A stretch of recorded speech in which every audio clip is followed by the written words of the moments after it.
My millionaire grandfather's funeral hadn't even ended when my parents, who'd ignored me my whole life, filed a lawsuit to take everything he left me.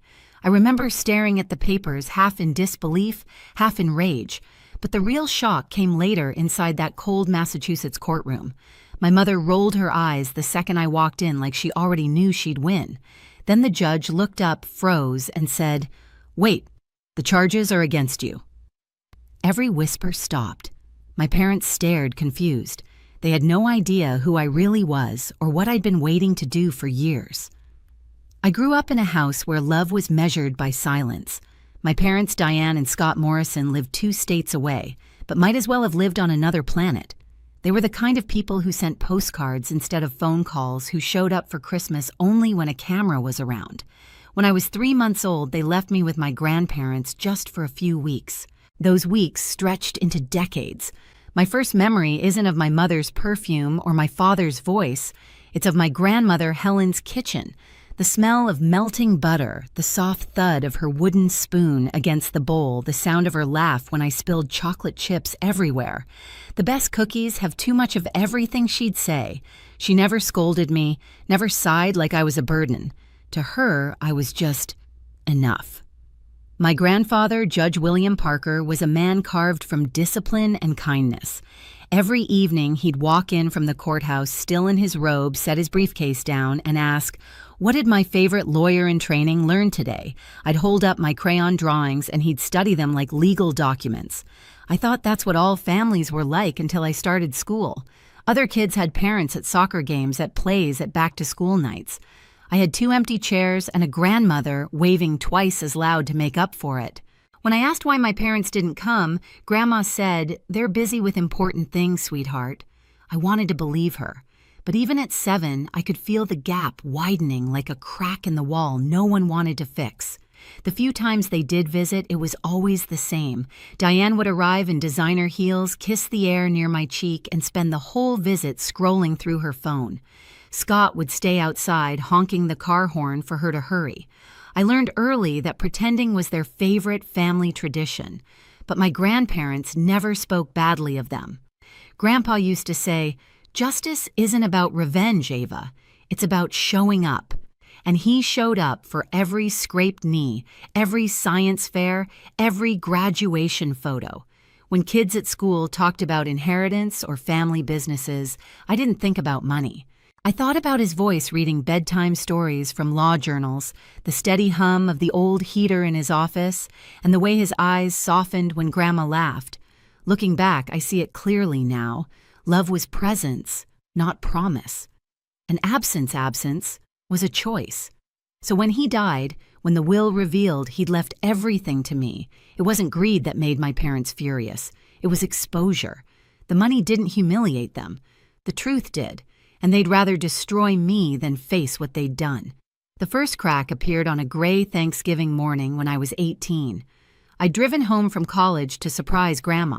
She was in the garden knees in the dirt planting tulip bulbs, even though the ground was half frozen. "Spring's worth the wait," she smiled. By sunset, she was gone, collapsed between the flower beds she loved. I found Grandpa sitting there hours later, still holding her gardening gloves. He didn't cry, he just stared at the soil, whispering her name like it might answer back. We buried her 3 days later. My parents showed up late left before the reception and never called after. That was the day I stopped making excuses for them. After that, Sundays became sacred. Grandpa and I cooked together his famous pot roast, my burnt cookies, and talked about law truth and how people hide behind appearances. He told me the law reveals who people really are, Ava. It strips away performance. I didn't know then how literal that lesson would become. Years passed. I graduated law school, became a prosecutor, and Grandpa watched every milestone with the same quiet pride. My parents sent a 2-line card, "Good job. Proud of you." That was their version of love. Then, at 87, Grandpa died in his sleep. The house felt colder without him, like the walls missed his voice. At the reading of his will, I expected maybe his books, his watch, something sentimental. Instead, the lawyer handed me everything the Brookline house, his savings investments over $3 million in total, and a sealed letter addressed only to me. It said, "You earned this not by blood, but by presence." I remember clutching that letter so tightly my hands shook. Finally, validation, not wealth truth. But then came the storm. 30 days later, Thomas, my colleague and closest friend, called from his office. His voice was careful, too careful. "They filed Ava. Filed what your parents. They're suing, claiming undue influence." I actually laughed. "They think I manipulated him. They're accusing you of controlling an old man for his money." That laughter turned into something sharp in my throat. Of course they were. Of course. That night, I drove to Brookline, unlocked Grandpa's study, and found a folder labeled simply Payments. Inside were decades of records, monthly transfers, to my parents' notes he'd written each time they asked for more. Diane requested increase Scott's business failing again. Page after page. Over $800,000 in total. He'd known this day might come. He'd prepared me for it. I sat there in the dark with the folder spread across the desk and whispered, "You saw them clearly, didn't you, Grandpa?" The anger burned low, steady and cold. They wanted to drag me into court. Good. They'd finally meet the woman they'd created. Thomas warned me the lawsuit would get ugly, but even he didn't know how far they'd go. Within a week, headlines started popping up in local papers, "Daughter accused of manipulating retired judge." The reporters didn't know my name yet, but I could already feel the whispers in the courthouse halls. The same colleagues who'd once nodded at me with respect now looked away. I remember sitting in my office late one night, the only light coming from my desk lamp, the hum of the city far below. On my screen were the scanned filings pages of lies dressed as grief. Ava Morrison exerted undue influence on her aging grandfather to secure control of his estate. They'd painted me as a predator, my own parents. For a moment, I almost believed their version of me. That's what family does to you. They convince you you're the villain for finally setting a boundary. I closed the laptop, my hands shaking, and reached for the box I'd brought from Grandpa's house. Inside were the payments, the bills, the messages he'd kept meticulously, proof of 20 years of silence disguised as dependence. I spread everything across the floor. Receipts, transfer slips, letters from my mother begging for just a little extra promises that never came true. Each page was a confession, and Grandpa had kept them all organized, labeled, dated. My pulse slowed. The chaos in my chest turned into something colder, sharper. When Thomas came by the next morning, he found me sitting on the floor, surrounded by stacks of evidence. "I guess we're going to war," I said quietly. He looked around at the papers, then at me. "You really want to do this?" "I don't want to," I said, "but they do. I'm just giving them what they asked for." That week, we built our case piece by piece. Witnesses, timelines, copies of every transfer, Grandpa's handwritten notes, his emails, his medical checkups, proving he was clear-minded until the end. It wasn't revenge, it was precision. The kind of justice he taught me to believe in. Still, the nights were the hardest. Some part of me, the daughter part, still wanted them to stop to apologize, to remember that I was their child. But that hope had died a long time ago, somewhere between unanswered birthday cards and forgotten graduations. By the time the trial date arrived, the fear was gone. In its place was something steadier, resolve. They'd wanted to face me in court. They just didn't realize whose courtroom they were walking into. The morning of the hearing, Boston was covered in sleet. The streets shimmered like broken glass, and my reflection in the courthouse window looked more like a stranger than a daughter. Inside, the marble floor echoed with every step I took, deliberate, steady. I could feel the eyes on me, the whispers. That's her, the granddaughter, the one being sued. When I pushed open the courtroom doors, the air was thick with perfume and tension. My mother sat in the front row, hair immaculate, lips painted soft pink, the kind of color meant to say innocent. She glanced up, saw me, and rolled her eyes. A long practiced roll, the same one she'd used when I was 6, and spilled juice on her designer coat. My father stared at the floor like a man hoping invisibility might save him. Then Judge Brennan looked up. For a second, his face was blank, just another case. And then his eyes froze, recognition washing over him.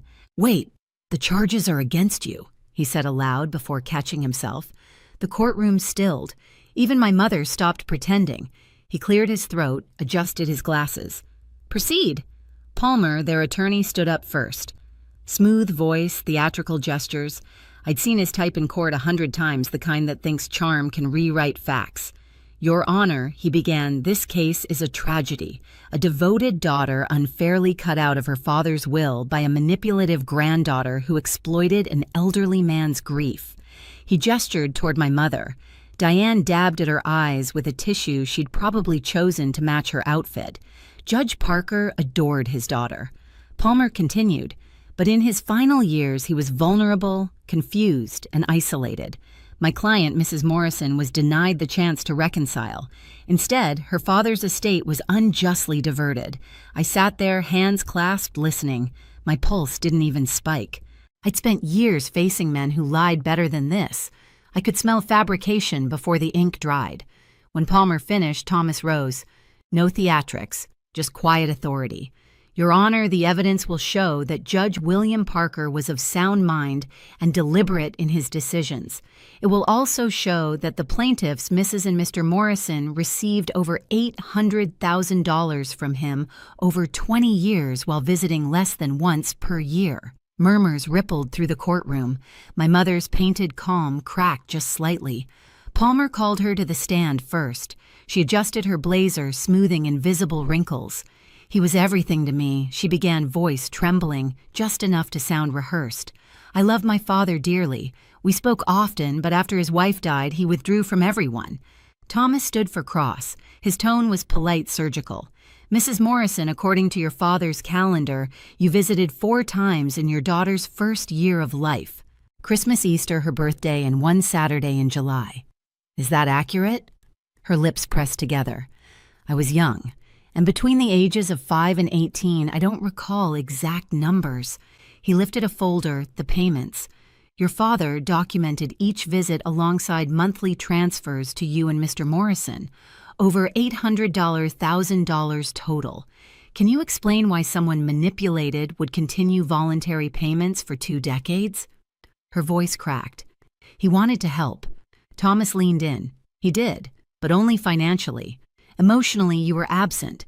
Physically, too. When was the last time you saw your father before his death?" Silence. She glanced toward my father, who looked away. 3 years before he died. Thomas supplied. "At his 84th birthday. 90 minutes, no cake, no photos. Is that correct?" She swallowed. "Yes." He paused just long enough for the truth to sting. "So the man you loved dearly died believing you were too busy to visit, yet now you stand here claiming his fortune was rightfully yours." Palmer objected. "Argumentative." "Sustained," Judge Brennan said softly, but his eyes never left my mother. Then came my father's turn. Scott took the stand, hands twitching. He looked smaller than I remembered. Thomas kept it brief. "Mr. Morrison, did you attend your daughter's high school graduation, college?" He hesitated. "We were out of town, law school." He shook his head. Thomas projected a photo on the courtroom screen, me in cap and gown, Grandpa in the front row, clapping. The silence was heavy. "You weren't there," Thomas said, "but he was." I stared at the photo, my throat tightening, not from pain, from pride. Palmer tried one last swing. "Your Honor, grief clouds judgment. My clients loved their father. They were victims of manipulation." Judge Brennan nodded once. "Let's hear from the defendant." I stood. The sound of my heels against the floor echoed like a countdown. I raised my right hand, took the oath, and sat down. "Thomas, Miss Morrison, can you tell the court about your relationship with your grandfather?" I looked directly at my mother. "He raised me. He taught me to tell the truth, even when it hurt." Palmer jumped in. "Isn't it true you benefited financially from that relationship?" "Yes," I said, "but not in the way you mean." "He gave me something you can't buy, consistency." He showed up. "Did you encourage him to cut his daughter out of the will?" I met his eyes. "If inheritance was what I wanted, I wasted a lot of time having dinner with an old man instead of networking. But I wasn't chasing money. I was chasing the only family I had left." The room was silent. Even Palmer didn't have a comeback for that. Thomas handed the judge the sealed letter Grandpa had left me. Judge Brennan read it silently, his face softening. He looked up. "This letter alone speaks volumes." He turned to my parents. The court finds that Judge Parker's will reflects his true and deliberate intentions. There is no evidence of manipulation, no sign of incompetence. The plaintiff's claim is without merit. The gavel struck. Case dismissed. Legal fees awarded to the defendant. My mother gasped like the air had been stolen from her lungs. My father slumped in his chair. As the room emptied, she approached me, voice trembling. "Ava, please, can we talk?" I looked at her, the same woman who once dropped me off and never looked back. "Talk about what, Diane? I'm your mother." I shook my head. "No. You're the woman who gave birth to me." My mother was Helen Parker. Her eyes filled, but I felt nothing, just clarity. I turned to leave, but paused at the door. The courtroom lights reflected off the marble floor, and for the first time in years, I felt the weight lift. "They never knew who I really was," I whispered. Outside, the cold air hit my face sharp and clean. I walked down the courthouse steps, heels clicking like punctuation marks to a story, finally finished. When I stepped outside, the sky had turned pale silver, the kind that comes right before snow. Reporters were waiting by the steps, their microphones flashing like tiny weapons. I walked straight through them. No statements, no victory speech, just the sound of my heels cutting through the noise. Back in my car, I finally exhaled. For the first time, the silence didn't feel lonely, it felt earned. Grandpa used to say, justice was slow, but it always arrived on time. He was right. It just took 32 years. The weeks after the trial were quiet. My parents disappeared from every headline from my life, from everything. No calls, no apologies, only silence, the language they'd always spoken best. But this time, it didn't sting. 3 years later, I stood behind the same bench my grandfather once presided over, now wearing his robe. Judge Ava Morrison, 39 youngest in Massachusetts history. On my first day, I touched the wooden gavel he'd left me and whispered, "We made it, Grandpa." Years passed. Promotions came, and so did peace. At 60, I retired. My last visit was to Mount Auburn Cemetery, where tulips bloomed around 2 headstones, William and Helen Parker. I knelt, planting a few new bulbs beside them. "You were right," I said softly. "Family isn't about blood. It's about who shows up." And as the wind moved through the trees, I could almost hear his laugh again, steady, proud, and free. Family isn't written in bloodlines, it's proven by presence. I learned that too late to save my parents, but just in time to save myself. If you've ever had to stand up to people who were supposed to love you, tell me your story below. And don't forget to subscribe. More truths are coming. My name is Jenna Hart. I'm 29 years old, and the night I discovered my boyfriend was betting on my heartbreak began with rosemary and silence. The kitchen smelled like home garlic sizzling in butter, rosemary sprigs crackling in the pan. But something about that night felt staged, like I was performing the role of a loving girlfriend for an audience that had already left the theater. Peter had been distant for weeks, the kind of distance that doesn't come with arguments or tension, just quiet detachment. I kept telling myself it was work stress. He managed a local gym, Iron Haven, and he'd mentioned expansion plans, new investors, too many late nights. Still somewhere deep down, a small voice whispered, "He's slipping away from you." I ignored it. I always did. That night, I wanted to fix everything. I had his favorite wine chilling in the fridge and the cheesecake from that little bakery across town waiting on the counter. The candles were ready. My phone had died earlier, so I grabbed Peter's tablet from the coffee table to double-check a recipe tip about crisping chicken skin. As the screen lit up, a notification slid down from the top. Valkyrie's 27 new messages. I frowned. The Valkyries, I knew that name. It was what Peter and his 2 best friends, Chase and Dylan, called their group chat. A weirdly dramatic name for a bunch of gym bros, but I'd always found it harmless until that moment. The latest message preview popped up. Chase can't wait to see her face. $50 on tears. Her face. My face. I froze. My thumb hovered over the screen. My gut said, "Don't look," but my pulse was already racing, my curiosity sinking its claws in. The tablet unlocked with a swipe. The chat exploded open. Dylan. "Is she home yet?" "You doing it tonight, Peter?" "Yeah. She's cooking dinner right now. Smells desperate, like she's trying to win me back with food." Chase El Mayo. The final supper, Dylan. "You dropping the bomb after dessert or what?" Peter, "Nah. I'll do it when she's done eating. I need to be free. Maya's picking me up in an hour. Maya. The name hit like a blade between the ribs. Maya, his gym's co-owner.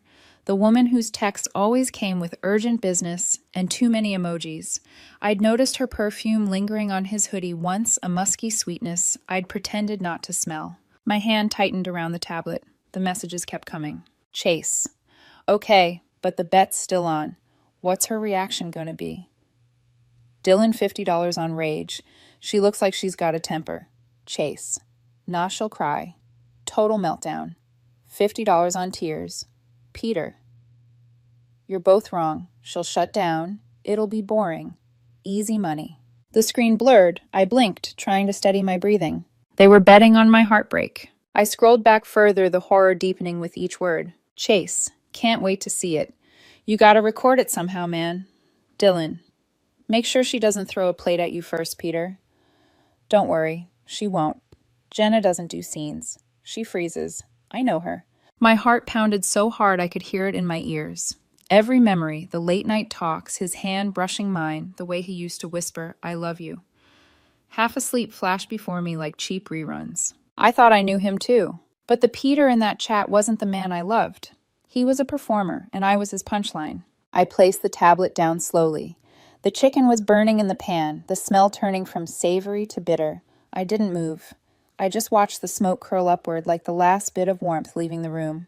In that moment, something inside me shifted. Not broke, shifted. I didn't cry. I didn't yell. I didn't even shake. I felt a clarity so sharp, it was almost terrifying. Peter wanted a reaction, rage, tears, drama. That was the game. But I wasn't going to play. I turned off the stove, opened a window to let the smoke escape, and sat on the couch. The ticking of the kitchen clock was the only sound in the apartment. I stared at the tablet still lit with their cruel laughter and thought of all the times I'd defended him to friends. He's just under pressure. He's not good at expressing himself. He's trying. No, he wasn't trying. He was testing. And now so was I. My voice was barely above a whisper as I murmured to the empty room, You had your bet, Peter. I rose, unplugged my phone from the wall, and opened my banking app. The screen reflected in my calm, glassy eyes.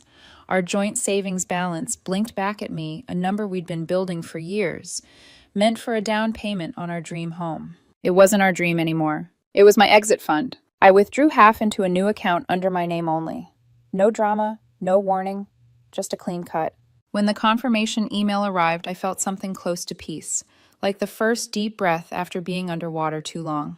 That night, I didn't touch the food. I let the candle burn down to waxy silence. Then I made a list in my notes app. Passport, birth certificate, jewelry box bottom drawer, laptop and backup drive, photo albums. The watch Dad gave me. Each line felt like a quiet reclaiming of myself. I glanced around the apartment one last time, the soft lights, the couch, where we'd laughed, the kitchen filled with smoke and betrayal. It didn't feel like home anymore. It felt like a set. And the scene had just ended. By morning, I'd already decided what to do. I rented a small storage unit under a fake name, paid in cash, and moved my essentials there while Peter was at the gym. No hesitation, no regret. That night, I cooked dinner again, this time for myself. A single piece of chicken, perfectly crisp. The rosemary didn't smell bitter anymore. He thought he was setting the stage for my breakdown, but I was already rewriting the ending. The next morning, the apartment looked the same, but everything inside it had changed. Peter still texted me his usual half-hearted morning babe, followed by a photo of his coffee cup and gym schedule. I stared at it for a few seconds before locking my phone. He had no idea that the moment he placed that bet, our relationship had already ended. I spent the day in quiet preparation, every movement deliberate, every breath measured, while he worked his shift at Iron Haven. I became a ghost in my own home. The silence followed me like a witness as I went through drawers, closets, shelves, sorting what was his, what was mine, and what didn't matter anymore. I didn't take anything we'd bought together. Not the blender, not the framed vacation photo from last summer, not even the knit throw I'd picked for the couch. I only packed what belonged purely to me. My clothes, my laptop, my late father's watch, a small wooden jewelry box my mother had given me when I turned 18. By noon, I'd filled one suitcase and 2 boxes. The storage unit I'd rented the night before was only a few blocks away. I carried everything down the back stairs, avoiding neighbors. The man at the desk didn't ask questions when I paid in cash and signed under the name J. Hanley. It felt strange using another identity, but somehow it also felt right, like I was protecting the woman I used to be. When I returned, the apartment was still.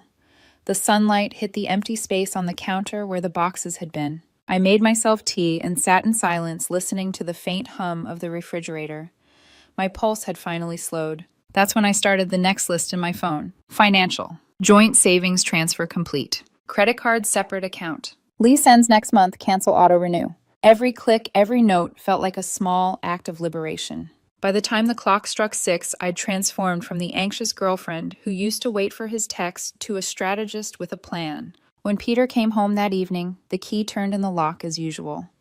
The familiar sound that once made my heart lift now sounded like the creak of a closing door. He walked in gym bag, slung over one shoulder cologne, and sweat mixing into that scent I'd grown to hate.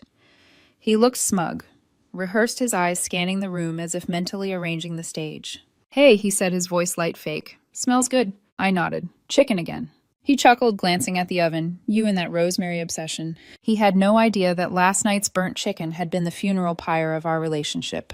Dinner was quiet. He scrolled through his phone between bites, occasionally smirking. I watched him studying the man I'd once thought I knew. Every expression, every twitch of his jaw felt like a stranger's. When he finally set his fork down and cleared his throat, I knew the performance was about to begin. "Jenna, we need to talk." I folded my napkin and looked up. "Okay." He hesitated, clearly thrown by my calmness. This isn't working anymore. I feel like we've just grown apart." I let him talk. Every cliche poured out of his mouth with polished ease. "I need more excitement. We want different things. I can't be the man you deserve." It sounded like a speech he'd practiced in front of a mirror. When he finally said, "It's over," his shoulders relaxed. He was waiting for the show to start, the tears, the pleading, the trembling lip that would confirm the $50 he'd bet on shutdown. I just nodded. "All right." He blinked. "That's it." "Yes," I said, my voice steady. "I understand." The confusion spread across his face like a slow sunrise. He leaned back in his chair, frowning. "You don't want to talk about it. You're not upset." "I think we've already said everything that needed to be said." I stood, took my plate to the sink, and rinsed it. The sound of running water filled the silence between us. "Wait, Jenna, hold on," he said, following me. "You're just gonna accept it." I turned off the faucet, dried my hands, and met his eyes. "Yes." He looked genuinely unsettled now. His tone rose, desperate for some reaction. "Don't you have anything else to say?" "Anything at all?" I walked past him to the bedroom. The duffel bag I'd packed earlier sat by the door. I picked it up, slinging the strap over my shoulder. He stared, incredulous. "What are you doing?" I said everything I needed to say. "Where are you going?" "Out. The apartment, our stuff, the rent. It's handled." The words fell flat, emotionless, but I saw them land. He froze, mouth half open. I walked to the door, opened it, and stepped into the hallway. The click of the latch behind me was the cleanest sound I'd ever heard. No slam, no screaming, just the quiet punctuation of finality. The elevator ride down was long and silent. I could see my reflection in the mirrored walls, eyes steady, jaw relaxed. I didn't look like a woman who'd been left. I looked like someone who'd finally left on her own terms. Outside, the air smelled of rain. I stood there for a moment, breathing it in. For the first time in months, I felt light. I didn't look back. I walked to my car, put the duffel bag on the passenger seat, and started the engine. The headlights reflected off the wet pavement as I pulled away from the building that had once been our home. Inside, Peter was probably pacing now, confused, replaying every second of that conversation, wondering why I hadn't cried, screamed, or begged. He had bet on a reaction. He'd won his $50 on shutdown, but he had no idea what it truly cost him, because I wasn't shutting down. I was just getting started. The first morning alone felt unreal.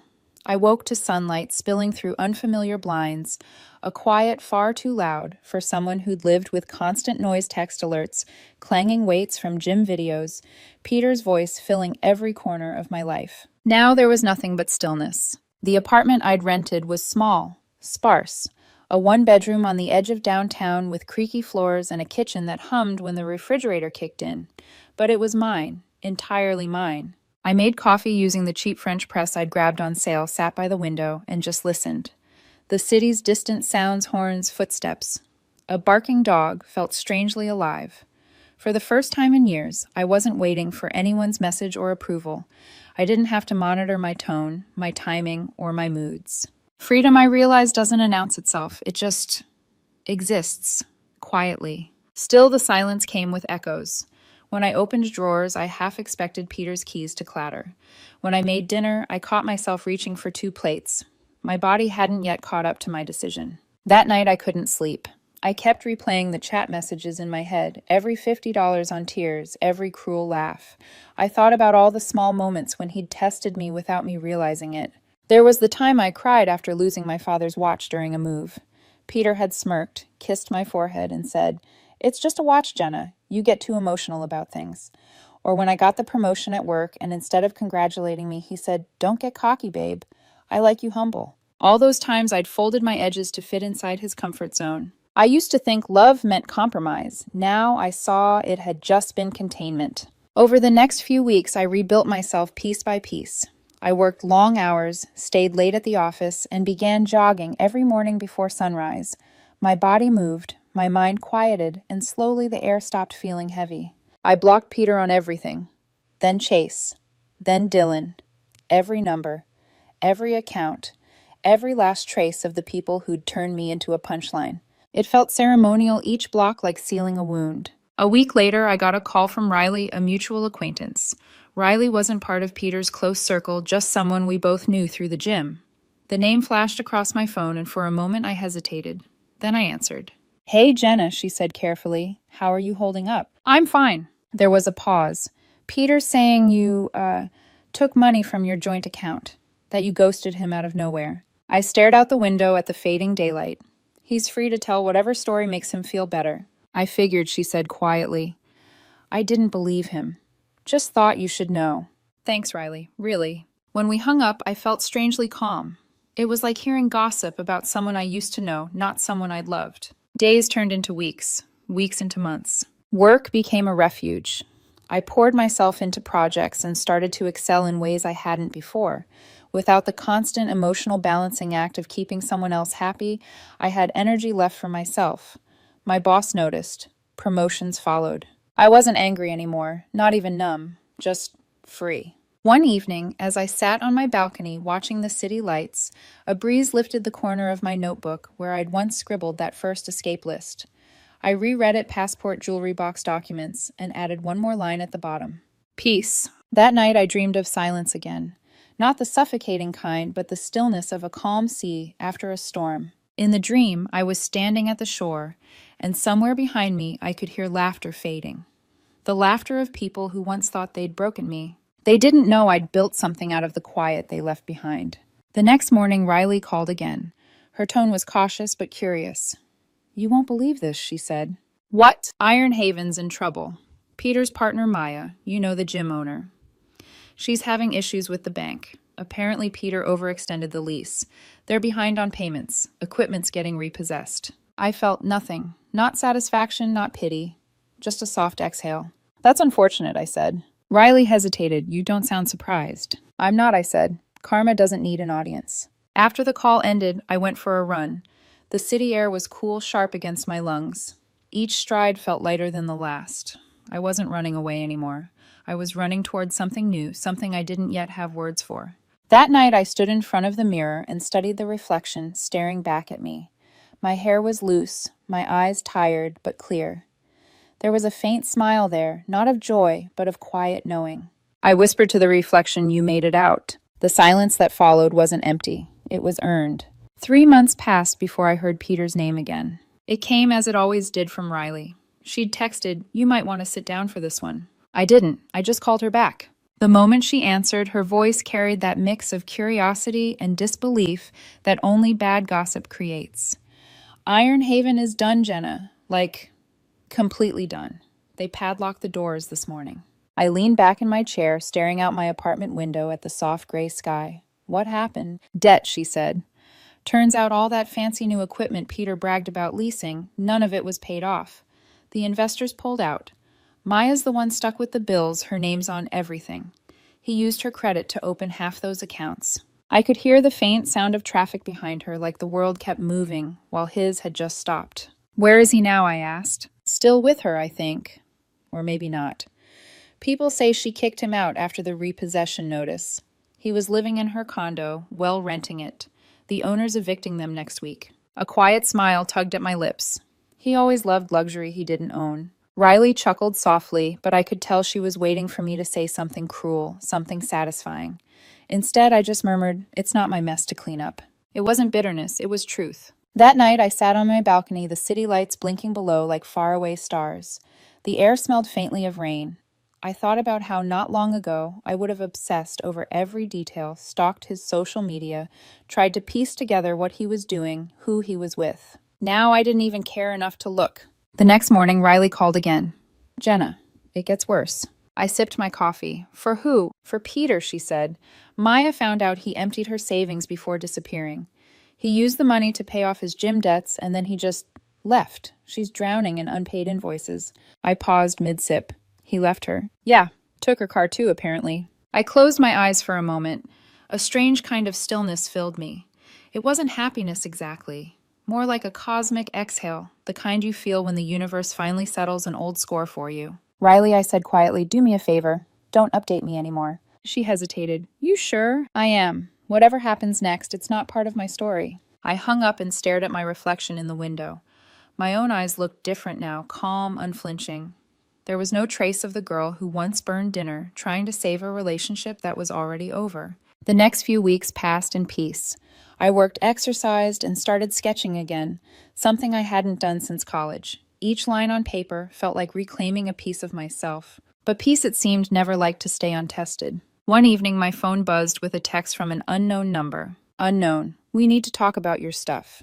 And you took money that was for rent. You can't just do that." The audacity almost made me laugh. I stared at the message, remembering his smug expression across that dinner table, the way he'd said, "I need to be free." Now he was the one scrambling for control. I deleted the message without replying. Blocked the number. A few days later, a voicemail popped up. I almost ignored it, but pressed play anyway. "Hey, it's Chase," the voice began, sharp, accusatory. "Look, what you did to Peter was really low. He's struggling and you just disappeared. The least you can do is be an adult and help him get back on his feet. You can't just walk away from someone like that." I almost laughed again. Man up, I thought. That was their favorite line, wasn't it? They'd bet on my tears once, and now they were angry I'd refused to perform. I deleted the voicemail. Blocked Chase, too. 2 nights later, another number buzzed through. "Unknown. I can't believe you're ignoring me. You're really that heartless. You ruined my credit, Jenna. I hope you're happy. You selfish." I didn't finish reading. Just pressed block. There it was, the mask off the entitlement laid bare. Peter didn't miss me. He missed control. The days that followed were quiet again. Golden quiet. I went to work, came home, cooked dinner, and watched the sunset from my window. The peace wasn't empty. It was full of my own presence, finally undisturbed. Then one evening, my phone rang again. Another unknown number. For some reason, maybe curiosity, maybe closure, I answered. I didn't speak. I just listened. For a moment, there was shaky breathing on the other end. Then a voice I hadn't heard in months. "Jenna." It was Peter. The confident tone was gone, replaced by something raw, uncertain. "Please. I know you're there. I need help." The words hung in the air. He continued, voice trembling. "Maya's gone. She left after the bank called. I owe people money. A lot of money. Chase won't even answer my calls. I don't know what to do." I stayed silent. He kept talking, his voice breaking into hiccups and half sobs. "Please, Jenna. I messed up, okay? I made mistakes, but you can't just ignore me. You're better than this. You always were." That line almost made me laugh. The flattery, the manipulation, it was his old reflex trying to breathe. When silence stretched too long, his tone hardened. "Say something.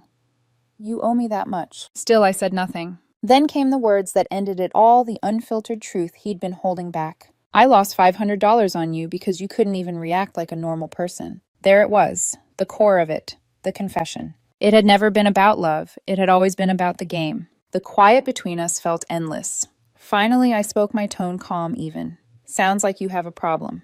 He sputtered. "What? That's all you have to say?" I waited a beat, then said, "That 500 you lost. Consider it a cheap lesson." Before he could respond, I hung up. Blocked the number. And that was that. The next morning, the sun poured into my apartment through thin curtains, warm and soft. I made coffee, opened the window, and breathed in the air.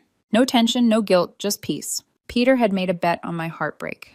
But I was the one who cashed out. The days that followed his last call felt weightless, like a long-held breath, finally released. The silence wasn't something I had to endure anymore. It was mine, chosen. There were no more unknown numbers, no more guilt-laced voicemails, pretending to be apologies. Just the hum of the city outside my window and the quiet rhythm of a life that finally belonged to me again. Each morning, I woke up early, brewed coffee, and stood at my window while the sunrise painted gold across the rooftops. The piece wasn't dramatic. It didn't come with fireworks or revelation. It just was. And yet it was everything I'd been missing. I started painting again, something I hadn't done since before Peter. I'd always said I didn't have time, but the truth was, I'd stopped making space for the parts of myself that didn't serve someone else's comfort. Now my small apartment slowly filled with canvases, abstract bursts of color, wild and imperfect. I hung them on the walls, each one like a scar turned into art. One afternoon while cleaning, I found a folded piece of paper tucked in an old jacket pocket. My handwriting, a list. Essential documents, laptop and hard drives. Grandfather's watch, jewelry box, bank joint account. It was the list I'd made the night everything fell apart. The handwriting was calm, almost neat, as if written by someone detached from her own heartbreak. I stared at it for a long time, then I smiled and tore it in half. I didn't need it anymore. That evening, Riley called again. We hadn't talked in weeks. "Hey, stranger," she said, lighthearted. "You disappeared." "I've been good," I said, honestly. She hesitated. "You probably don't want to hear this, but Peter showed up at the gym last week. Well, the new gym. Not his. Looked rough. Word is he's working part-time at a warehouse now." I said nothing. Riley continued. "Maya filed something against him. Fraud, I think. He's on the hook for tens of thousands." I said, taking a sip of tea. "You really don't care, do you?" I smiled faintly. "Not anymore." "Wow," she said softly. "I envy that kind of peace." I didn't answer right away. I just looked around my apartment, the walls lined with art, the clean countertop, the unshared bed, and realized she was right. Peace wasn't revenge. It was clarity. After the call, I sat by the window as the city lights flickered on, one by one. Somewhere out there, Peter was unraveling, still chasing someone to blame. But I wasn't his mirror anymore. I wasn't anyone's lesson or bet. I'd stopped being part of his story the moment I'd chosen silence over spectacle. He'd wanted rage tears, a scene worth gossiping about. But what he got was nothing, just the quiet consequence of losing someone who refused to play his game. That was the thing about men like Peter. They believed control was power. But real power wasn't about who could shout the loudest. It was about who could walk away and never look back. A week later, I went to the storage unit for the first time since I'd left him. When I opened the metal door, dust swirled in the air. My boxes sat exactly where I'd left them untouched. I went through them slowly. A few photo albums, my father's watch, old sketchbooks. One of them had a half-finished drawing of Peter's face, soft lines, shaded eyes that once looked kind. I looked at it for a moment, then tore the page out and fed it into the small trash bin by the door. Some stories didn't deserve to be finished. When I left the storage facility, the sun was setting warm, golden, like the world itself was exhaling. I stood there for a moment, feeling the light on my face, and realized I didn't need closure from him. I already had it. He'd gambled with love like it was a game. He thought he'd walk away with a win. But love isn't poker, and heartbreak isn't currency. You don't lose when you leave someone who bet against your worth. You win by refusing to play. That night, as I climbed into bed, I whispered the words I'd been waiting months to say out loud, softly, just for me. I'm free. And for the first time since that rosemary-scented evening, I believed it. The silence that filled the room wasn't lonely. It was whole. It was mine. My name is Alyssa Carter, 28 years old. And the night my boyfriend told me, "If you don't like me partying with my exes, that's a you problem," was the night I realized silence could be louder than screaming. I didn't cry. I didn't argue. I just said quietly, "You're right. I just solved it." Then I picked up my keys, walked to the bedroom, and started packing. That's where it began and ended. But before I get to that moment, let me rewind. Because stories like this don't explode overnight. They burn slowly, hidden beneath laughter, love you texts, and fake peace. You don't wake up one day and decide to leave someone you once imagined a life with. You just reach a point where the pretending stops working. At 28, I thought I was doing everything right. I had a steady career as a software engineer, quiet life, stable income, the kind of rhythm that people call boring until they realize how peaceful it actually is. My boyfriend Ryan was 26 and worked in marketing. He was the opposite of me in every way, charismatic, magnetic, the kind of man who could walk into any room and have everyone laughing within minutes. We met through mutual friends 3 years ago. I was drawn to his light, his spontaneity. He said I grounded him. For a while, that felt like balance, until it started to feel like I was the anchor holding him back. At first, his social life didn't bother me. I believed in space independence. But as months turned into years, the same names kept popping up: Jenna, his college ex, and Melissa, his high school sweetheart. They weren't ghosts of the past. They were fixtures of his present. Weekend parties, club outings, old friends' dinners, where everyone somehow had a shared romantic history. I tried to be understanding. "They're just friends," he'd say. "You're overthinking it." But it's funny how the line between friendly and flirtatious blurs when you're scrolling through tagged photos at midnight. His arm around Jenna, both smiling too closely, captioned "Old flames, new memories." The first time I brought it up, I kept my tone calm. "Ryan," I said, "I don't want to sound insecure, but it's hard watching you hang out with exes all the time. It makes me uncomfortable." He didn't even look up from his phone. "You're insecure, Alyssa. That's on you. I'm not doing anything wrong." That line stayed with me. The casual cruelty of it. Because it wasn't insecurity, it was self-awareness. I was watching the man I loved prioritize validation over respect. Still, I let it go. Again and again. He'd cancel plans with me for group nights only for those nights to include Jenna or Melissa. He'd come home late smelling of perfume and cheap whiskey saying, "Relax, we just danced. You're always so tense." And I'd smile tightly, burying the ache. Tell myself that love means patience, that maturity means compromise. But compromise shouldn't feel like erasure. One Friday night, I was coding a big project while he was out celebrating some friend's birthday. I stayed up waiting, laptop open, lights dim, the room humming with quiet. When he finally stumbled in around 3 a.m., his shirt half untucked, he grinned lazily. "Had a blast with the crew," he mumbled, collapsing on the bed without a kiss. The next morning, his phone buzzed on the nightstand. A message preview lit up the screen. "Jenna last night was epic. Let's do it again soon." The words sat there like poison. I didn't touch his phone, just stared at it long enough to feel my stomach twist. Later, when I asked him about it, he laughed. "God, you're jealous over a text. Jenna's my friend. We were just reminiscing. You need to chill." He always said that. You need to chill. And I always did, until I didn't. Months of small betrayals built into something heavy and invisible. I stopped recognizing myself, stopped laughing the same way, stopped sleeping deeply because even dreams started to feel unsafe. I remember one night vividly. We were sitting in the living room, my furniture, my plants, my books stacked neatly, while he scrolled through his phone. His screen flashed with a picture of Melissa clinking glasses with him, both of them tagged by friends at some rooftop bar. I inhaled slowly. "Ryan, this can't keep happening. I've supported your social life, but this posting pictures with your exes like that, it's disrespectful." He set his phone down, sighed dramatically, and crossed his arms. "Alyssa, we've talked about this 100 times. Jenna and Melissa are part of my circle. You can't control who I'm friends with. If that's a problem, it's not my fault. It's yours." That tone, the superiority wrapped in fake calm, made me feel small in my own home. But instead of arguing, I just stared at him, every memory rewinding in my head. The countless nights I'd stayed home waiting.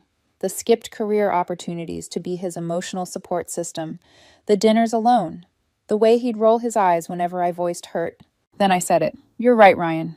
It is a me problem." He blinked, thrown off by my calmness. "Exactly," he started, smug. "Finally, you're seeing. I just solved it." His face froze, confusion flickering behind his confidence. "What's that supposed to mean?" I didn't answer. I walked to the bedroom, pulled out a duffel bag, and started folding clothes. "What are you doing?" he demanded, his voice rising. "Packing. You're being dramatic." "No," I said, zipping the bag. "I'm being done." He followed me to the door, his tone slipping from irritation to disbelief. "You're going to throw away 3 years because of your insecurity?" "No," I said, meeting his eyes. "Because of your disrespect." He scoffed. "You'll regret this, Alyssa. You'll end up alone, boring as ever, while I'm out actually living." "Then live," I replied softly, "but not with me." I walked out. No tears, no yelling, just a steady pulse in my chest and the sound of my keys jingling in my hand. That night, I rented a tiny downtown studio. Nothing fancy, just quiet. I sat on the floor, surrounded by half-unpacked boxes, and posted a single picture, my new key, resting on my palm. Caption: "Problem solved." And for the first time in months, my phone stayed silent. No notifications, no arguments, no excuses, just peace. Little did I know that peace was only the calm before his entire world began to fall apart. When I woke up the next morning in my new apartment, the quiet felt unnatural, almost hostile. No sound of Ryan's alarm, blaring too early. No smell of burnt coffee he'd forget on the counter. Just a hollow kind of peace. I sat up on the bare mattress, surrounded by unopened boxes, and for a long time I just stared at the sunlight spilling through the window. It was my first morning without him in 3 years, and for some reason that scared me more than it should have. I tried to distract myself. Unpacked ordered groceries, made a list of things I needed, but even the smallest tasks carried weight. Every item in those boxes told a story, the mugs we'd bought together. The framed photo from a trip that now felt fake, the cardigan he used to say looked too serious. I almost laughed when I folded it neatly and put it in the drawer. Serious was starting to sound like freedom. At work, my coworkers didn't notice anything different. I was composed, efficient, the same Alyssa who met every deadline. But inside my mind was a static storm. I kept hearing echoes of Ryan's voice. You're insecure, you're too serious, you're boring. Words that had seemed small in the moment, but left bruises that didn't fade. I opened my phone during lunch and scrolled through social media stupidly, impulsively. His page was active as ever. A new story, a group photo at a club. Jenna and Melissa were both there laughing. Ryan in the center, arms spread wide like nothing had happened. The caption read, "New chapter. No drama, just vibes." I felt something crack quietly in my chest. Not heartbreak exactly, but disbelief.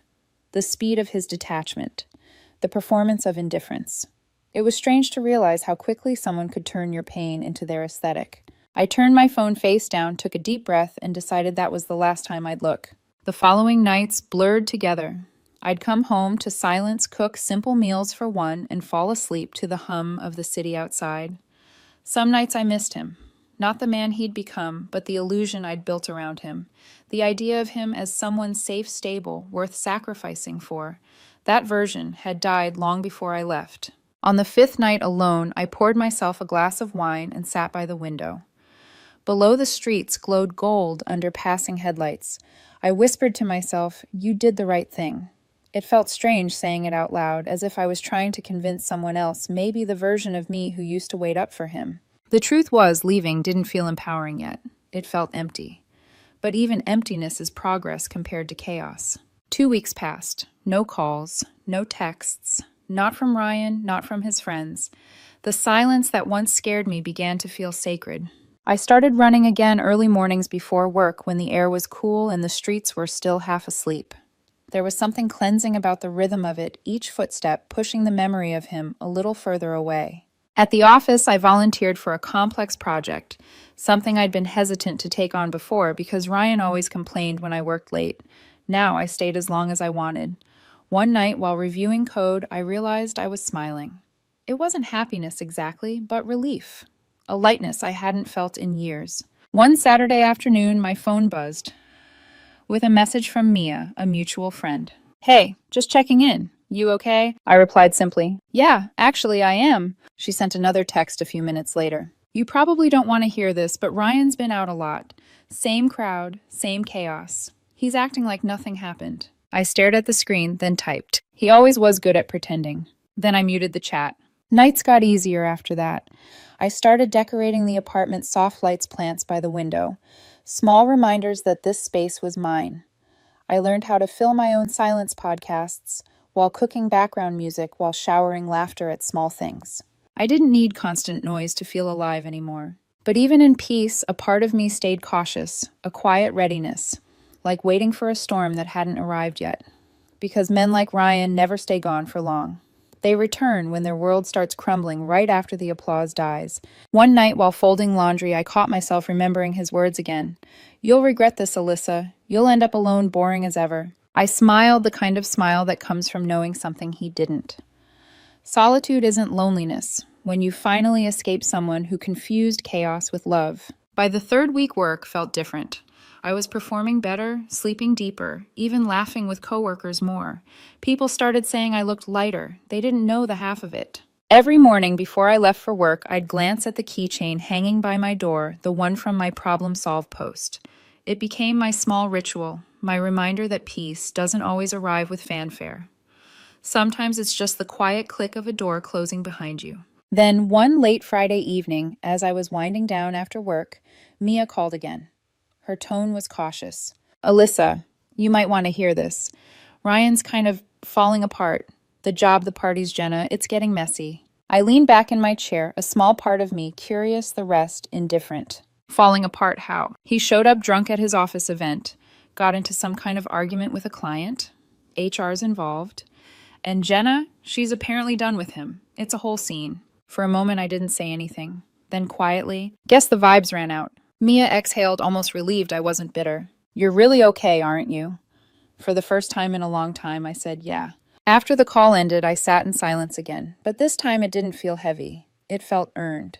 I didn't know it then, but that was only the beginning, because Ryan's perfect image, the one he built on charm and ego, was about to crack completely. And when it did, he wouldn't be able to hide behind good vibes anymore. He'd finally have to face what he'd done, and he'd come knocking. But when that moment arrived, I wouldn't be the same woman who once begged him to listen. I'd be the woman who walked away without looking back. A month after I walked out, Ryan's life started cracking like glass under pressure. Not that I was looking for it. I'd stopped checking his socials, muted every mutual friend who couldn't talk about anything else. But information has a way of finding you even when you don't want it. It started with a message from Mia again. "You didn't hear this from me, but Ryan's with Jenna now. Officially." I stared at the text for a long time. I didn't feel the rush of jealousy I expected, just a strange, quiet sadness. Because I'd seen that chapter coming long before it was written. Men like Ryan don't start over, they recycle. Through whispers from mutuals, a clearer picture formed. Ryan had started dating Jenna almost immediately after I left. They were inseparable late nights, bars, weekend trips. Their photos were everywhere, curated perfectly. Her, laughing, his hand on her waist, captions full of fake joy and half-truths. From the outside, it looked like the dream life he'd always claimed he wanted, wild, spontaneous, unbothered. But behind that performance, the cracks were already showing. One of our old friends, Tom, ran into them at a party downtown. He told me later, quietly, almost apologetic. It was awkward. They were arguing the whole night. He got jealous over some guy talking to her. She stormed out. Everyone saw. I just nodded. That sounded exactly like the man who once accused me of being too controlling. 2 weeks later, rumors turned to facts. Ryan's company held a client event at a rooftop bar, a major deal he'd been bragging about for months. He showed up late drunk and ended up shouting at one of the clients after they mentioned seeing his girlfriend with someone else last week. Someone recorded it. The video made its way around his office. By Monday, HR was involved. By Friday, he was temporarily suspended for unprofessional conduct. Mia sent me a screenshot of a private post from one of his coworkers. "When your cool guy act doesn't work in real life." For the first time in months, I laughed not from spite, but disbelief. How fast arrogance turns to ash. I didn't reach out. I didn't gloat or comment. I just went on with my life, work, gym, quiet mornings, peace.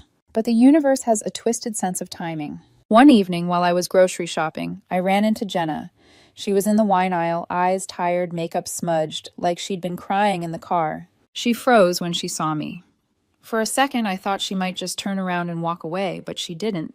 She walked right up to me, her voice low. "Alyssa Wright," I nodded. "Yeah." She sighed, rubbing her temple. "I know you probably hate me, but you were right about him." I raised an eyebrow. "About what exactly?" "Everything she said. The jealousy, the manipulation, the lies. He gets angry if I don't answer fast enough. Accuses me of flirting when I talk to male coworkers. It's exhausting." There was no satisfaction in hearing it, just confirmation. I looked at her, not as a rival, but as another woman who fell for the same performance. "Then leave," I said softly.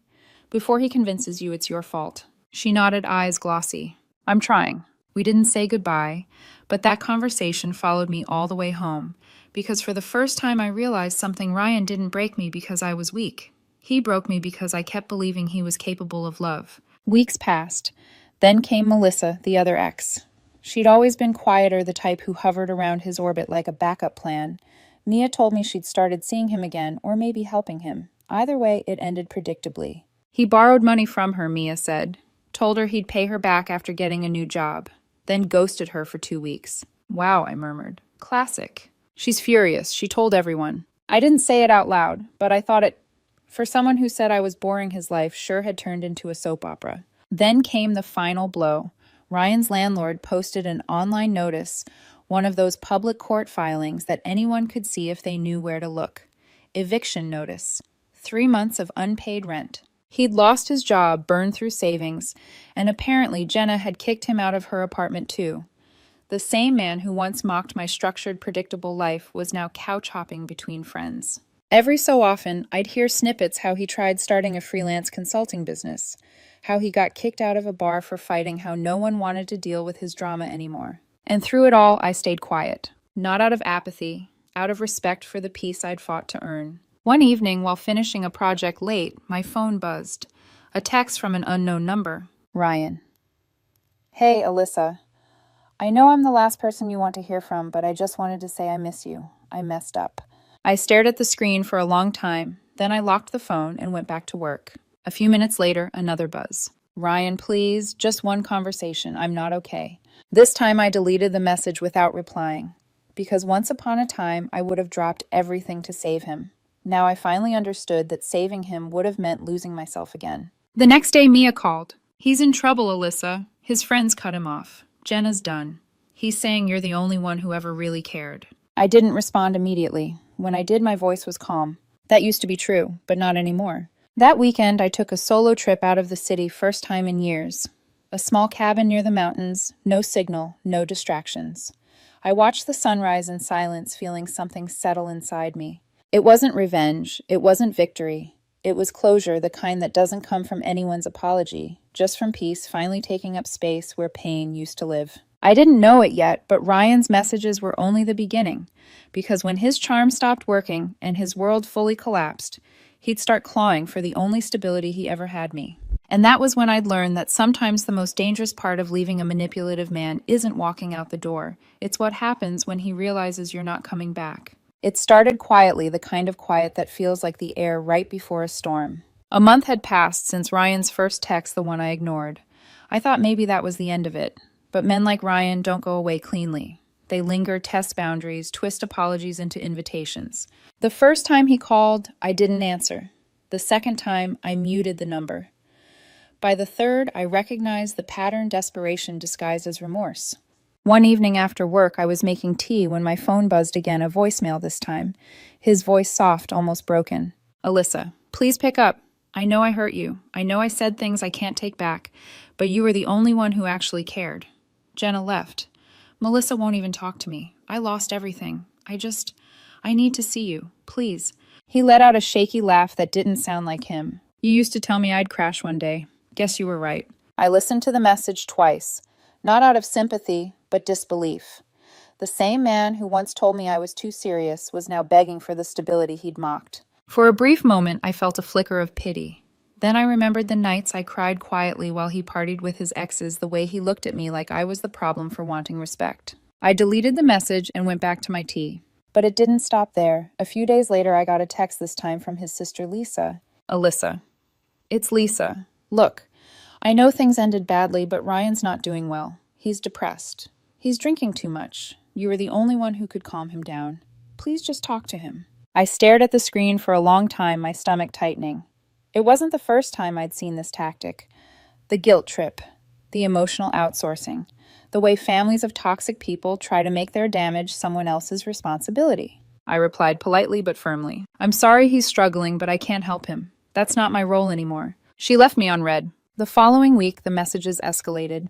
2 mutual friends, Tom and Mia, reached out separately. Tom, he's trying to get clean. Maybe hearing from you would help.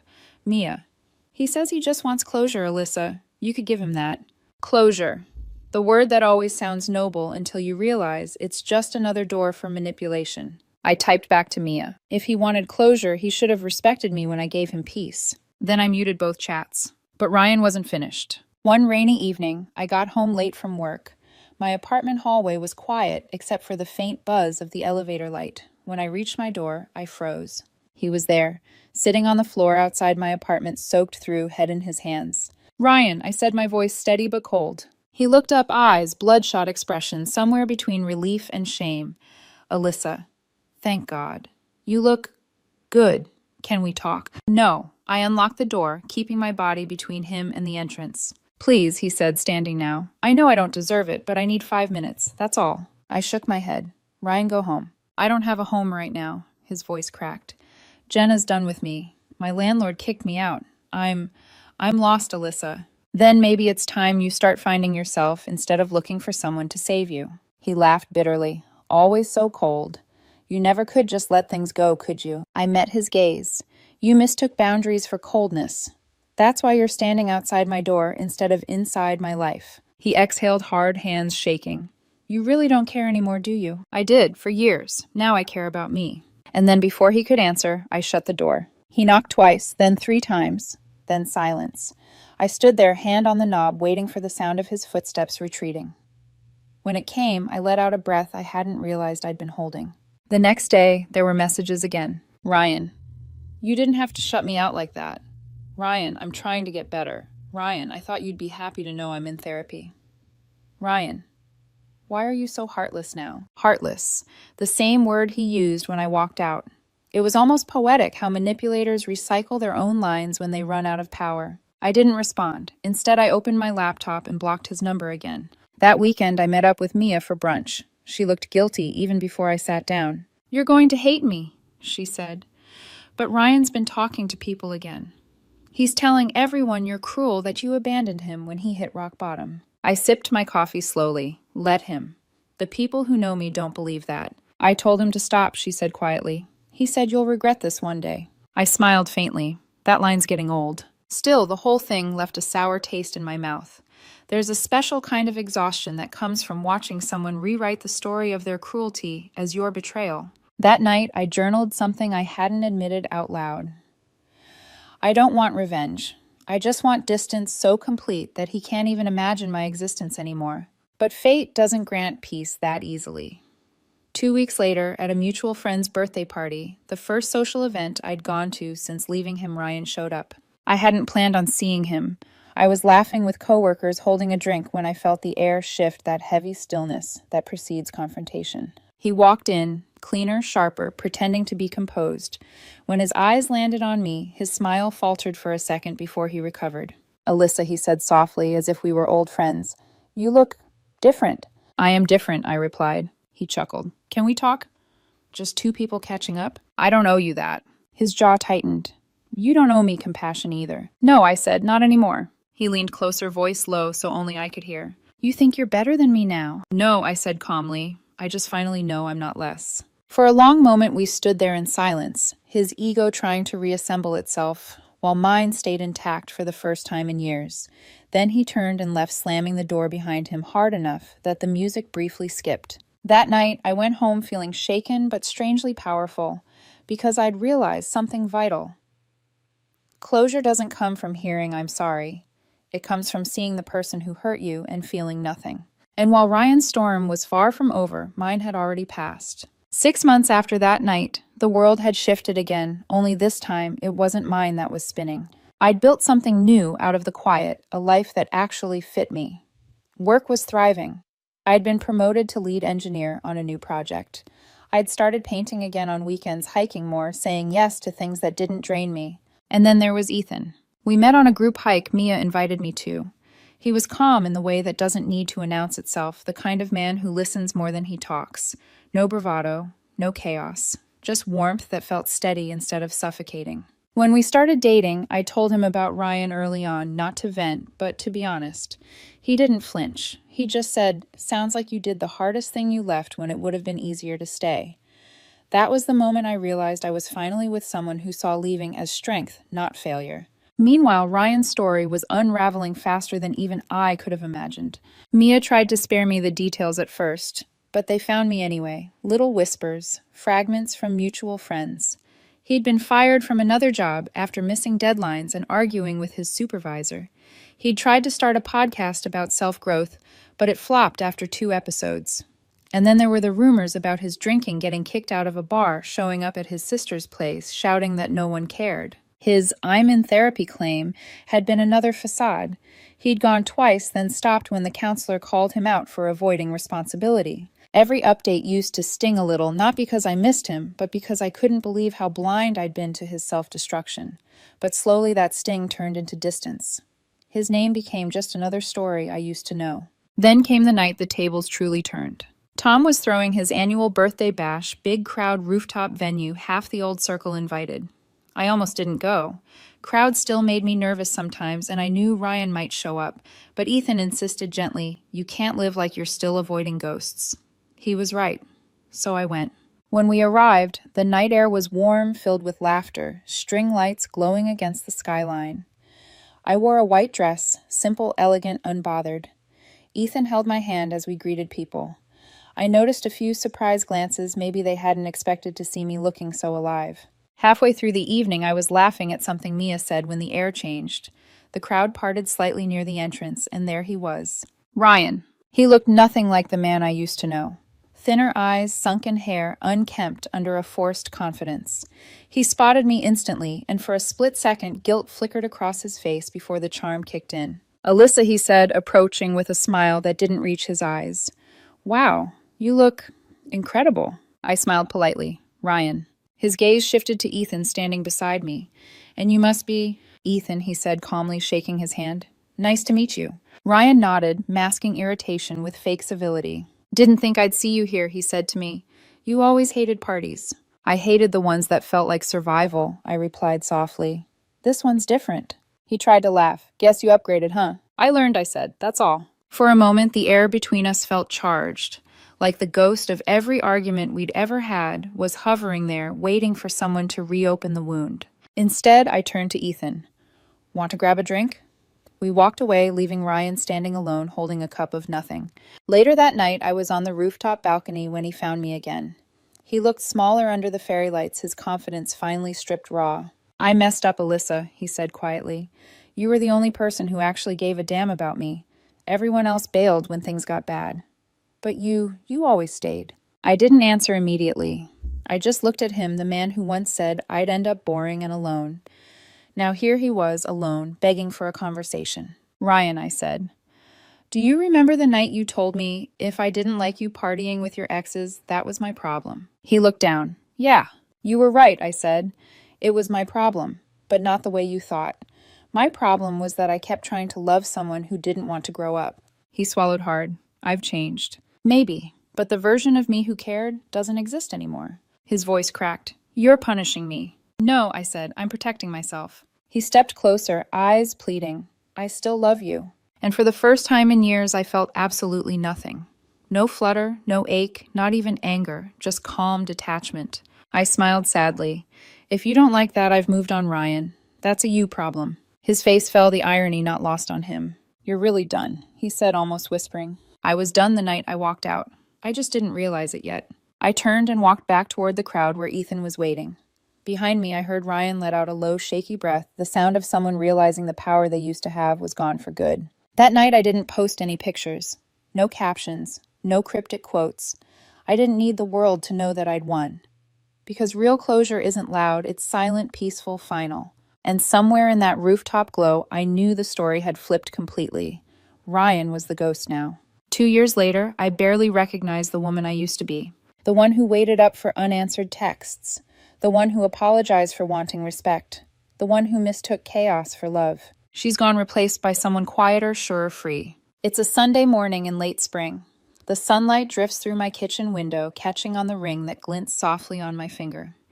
Ethan is humming in the next room, fixing coffee and burning toast again. I tease him about it every weekend, and every weekend he does it anyway, claiming it's tradition. This life isn't flashy or wild, but it's solid. We don't yell to be heard. We don't play games to feel wanted. We build slowly, intentionally, with kindness. When Ethan proposed 6 months ago, it wasn't a grand gesture or some cinematic scene. He just held my hand during a quiet walk along the river and said, "You bring peace into my life. I want to protect that forever." And for the first time in years, I didn't hesitate. Because peace doesn't need fireworks. It just needs to be real. Sometimes when I'm cleaning out old drawers, I'll come across reminders from that past life, photos, receipts, small echoes of the woman who thought love meant endurance. Last week, I found a box of old phone chargers and tangled cables. At the bottom, there was an old USB drive labeled Ryan, 2019. I turned it over in my hand, considering it for a moment. Then, without even plugging it in, I dropped it in the trash. Not out of bitterness, out of indifference. Because healing isn't always about confronting your ghosts. Sometimes it's about letting them fade quietly without ceremony. Every now and then, someone from that old circle still mentions him. Did you hear Ryan moved out of state? He's working odd jobs now. He keeps saying he's sober, but... Their words trail off, leaving the story unfinished. And that's fine. It's not my story anymore. Once Mia asked if I ever think about reaching out just to see how he's doing. I told her honestly, you don't reopen a wound to check if it's still bleeding. This morning, while watering the plants on our balcony, I looked out at the skyline, the same one I used to stare at from my tiny studio apartment. Back then, the city felt cold and uncaring. Now it feels like home. It's strange how the same view can hold two completely different meanings depending on who you are when you look at it. I used to think leaving Ryan was the end of my story. Turns out it was just the beginning. Sometimes people message me online, old acquaintances who followed that messy chapter from afar. They say things like, "You were so strong to walk away," or "I wish I had your courage." But the truth is, courage doesn't always look like fire. Sometimes it looks like packing a bag in silence, locking a door, and not turning around. Because that's how freedom really starts, not with rage, but with resolve. Last week, Ethan and I visited a small mountain town for the weekend. While he was inside a cafe, I wandered into a little bookstore. In the self-help section, I noticed a familiar title, Healing After Toxic Love. I smiled not because I needed it anymore, but because I finally understood what it meant. Healing isn't about pretending the pain never happened. It's about remembering it without feeling trapped by it. As we drove home later that day, I watched the mountains fade in the rearview mirror and thought about the quiet irony of it all. Ryan once told me, "You'll regret this. You'll end up alone." But he was wrong. I didn't end up alone. I ended up whole. Now, every time someone asks how I knew leaving was the right choice, I say the same thing. When peace feels unfamiliar, that's how you know you've lived too long in chaos. I glance at Ethan, who's still humming off-key while pouring coffee, and I can't help but laugh softly. Because this simple, grounded happiness is the life I used to dream of while sitting in silence next to someone who made me feel invisible. And as the morning sun fills our kitchen, I whisper to myself, not for him, not for the past, but for me. I forgive you, Alyssa, for staying too long, for forgetting your worth, for confusing love with pain. You know better now. The fire burned everything that wasn't real. What remained was me, steady, scarred, but free. And that finally is peace.